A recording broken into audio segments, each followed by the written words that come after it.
Lieutenant general फैज़ हमीद को बाज़ाब्ता chargesheet कर दिया गया। एसपीआर के मुताबिक लेफ्टिनेंट जनरल रिटायर्ड फैज़ हमीद पर लगे चार्जेस में सियासी सरगर्मियों में मुलव्वस होना, ऑफिशियल सीक्रेट एक्ट की खिलाफ वर्जियाँ करते हुए रियासत के तहफ़्फ़ुज़ और मुफाद को नुकसान पहुँचाना, इख्तियारात और सरकारी वसाइल का गलत इस्तेमाल और अफराद को नाजायज़ नुकसान पहुँचाना शामिल है।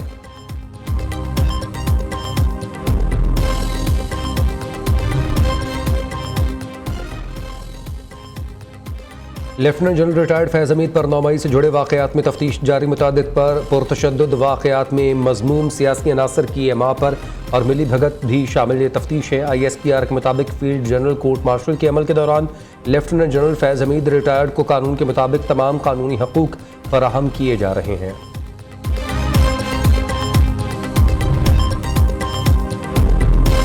सिविल नाफरमानी की कॉल देना पाकिस्तान से बड़ी दुश्मनी है। इस्लामाबाद पर चढ़ाई करने वाले जत्थे में से किसी को नहीं छोड़ेंगे। कोई कसूरवार बच नहीं सकता। किसी बेगुनाह से ज़्यादती नहीं होगी। तरक्की और खुशहाली के लिए सियासी इस्तेहकाम नागुज़ीर है। इस्लामाबाद पर चढ़ाई की नापाक कोशिश की गई, कानून को हाथ में लिया गया। वज़ीर आज़म शहबाज शरीफ का काबीना इजलास में इजहार ख्याल।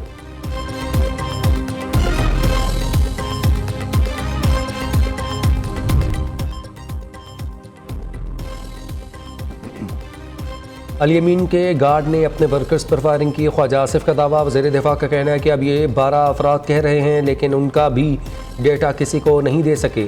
उनकी सारी की सारी लीडरशिप वर्कर्स को छोड़कर भागी।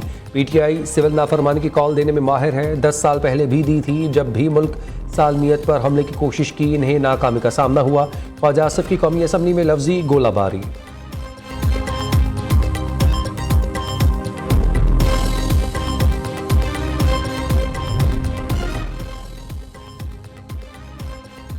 डी चौक फायरिंग में टारगेट अल यमीन, गंडापुर और बुशरा बीबी थे। अपोजिशन लीडर उमर अयूब का इल्ज़ाम। डी चौक पर फायरिंग वाक़े की जुडिशल इंक्वायरी का मुतालबा कर दिया। कहते हैं हमारी नस्लें पूछेंगी पुरअमन मुजाहिरीन पर गोलियां क्यों चलाई गईं। डी चौक पर शायद 1-2 दिन बैठ कर पुरअमन एहतजाज करते। गोलियां लगने से हमारे 12 कारकुनान शहीद, 200 से ज़ायद लापता हैं। इंक्वायरी होनी चाहिए, गोली किसके हुक्म पर चलाई गई।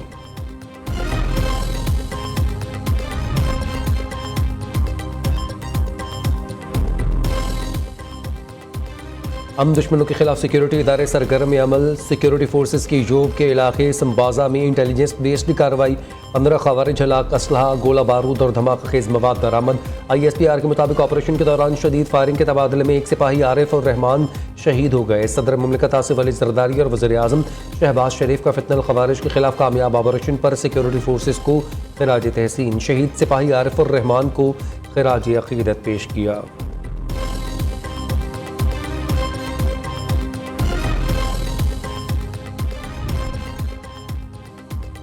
काबीना से 8 IPPs के साथ सेटलमेंट माहिदे मंजूर। कौमी ख़जाने को 238 अरब फ़ायदा होगा। वज़ीर आज़म शहबाज शरीफ कहते हैं IPPs माहिदों के बाद आम सारिफिन के लिए बिजली की कीमत में कमी होगी। हुकूमत आम आदमी के लिए बिजली की कीमतों में कमी के हर मुमकिन इक़दाम कर रही है। नेपरा रिपोर्ट के मुताबिक एक साल में बिजली कंपनीज़ ने कौमी ख़जाने को 661 अरब का नुकसान पहुँचाया। माली साल 2023-24 में बिजली तरसीली नक़ाइस के बायस सारिफिन सस्ते प्लांट्स की बिजली हासिल करने से महरूम रहे। शदीद तलब के दौरान सस्ते पावर प्लांट्स ना चलाए जा सके।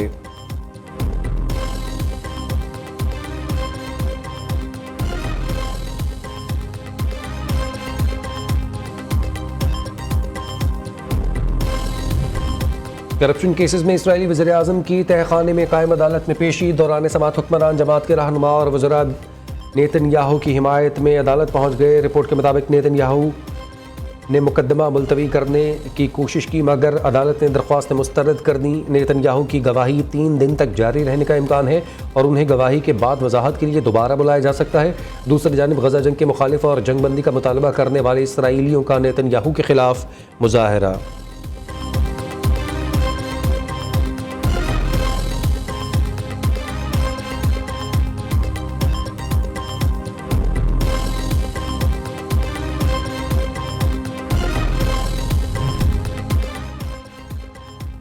और चैंपियंस ट्रॉफी का ऊंट किस करवट बैठेगा, फैसला आज होने का इम्कान। भारत की पाकिस्तान न आने की पॉलिसी पर PCB का सख्त मौक़िफ़। ICC से फ्यूजन फार्मूले पर तहरीरी यकीन दहानी का मुतालबा कर दिया।